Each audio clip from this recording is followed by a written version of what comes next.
నేను ఈ ఉదయకాల ప్రార్థన గురించి 7 మాటలు చెప్తాను, త్వర గుర్తుపెట్టుకోండి.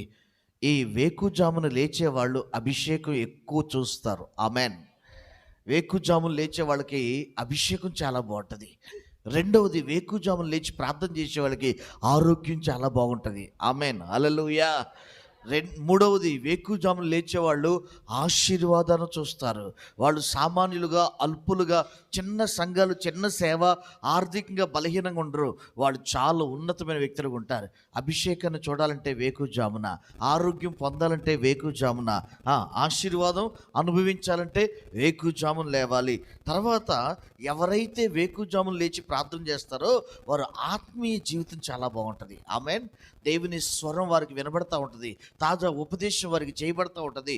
ఏమంటే దేవుడు వారితో కలిసి, దేవునితో వారు కలిసి నడిచే అద్భుతమైన అనుభవాలు చూస్తారు. అభిషేకం పొందాలి, ఆరోగ్యం కలగాలి, ఆశీర్వాదం చూడాలి. దేవుని బిడ్డలారా, ఆత్మీయత కలిగి ఉండాలంటే వేకుజామున లేచి మనం ప్రార్థన చేయాలి. వేకుజామున లేచేవాళ్ళు అద్భుతాలు అనుభవిస్తారు. దేవుని స్తోత్రం గాక. అందుకే ఇప్పుడు సాక్ష్యాలు విన్నాం.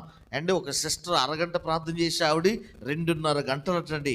అరగంట ప్రార్థన చేయటమే అరగంట బాంబులు పేల్చడం. అలాంటిది 2.5 గంటల బాంబులు వేసే స్థితికి అండ్ రివాల్వర్ పెట్టుకుని పేల్చే స్థితికి ఆమె రావటం సాధారణమైన విషయం కాదు. ప్రార్థన ఎవరైతే చేస్తారో వాళ్ళ అద్భుతాలు చూస్తారు. స్తోత్రం గాక. ఆమేన్, హల్లెలూయా, హల్లెలూయా. అద్భుతాలు మాత్రమే కాకుండా దేవుని బిడ్డలారా, ఎవరైతే ఈ తెల్లవారుజాము లేచి ప్రార్థన చేస్తారో పరలోక ఆనందాన్ని వారు అనుభవిస్తారు. దేవుడు వారితో సహవాసం చేయటం ప్రారంభిస్తాడు. దేవుడు వారితో తన హృదయాన్ని పంచుకుంటుంటే వారు భూ సంబంధమైన, శారీరక సంబంధమైన, భౌతికమైన అవసరాలు తీరినప్పుడు పొందే ఆనందం కాక పరలోక సంబంధమైన పరవశంతో పరవలు తొక్కేవారుగా మారిపోతారు. దేవుని స్తోత్రం గాక.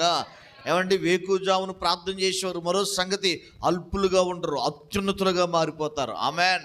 అల్పులుగా ఉండరు. ఎలా మారిపోతారు చెప్పండి? ఎలా మారిపోతారు? అత్యున్నతులుగా, ఉన్నత స్థితికి వారు ఎదిగిపోతారనే విషయాన్ని జ్ఞాపకం చేస్తున్నాను.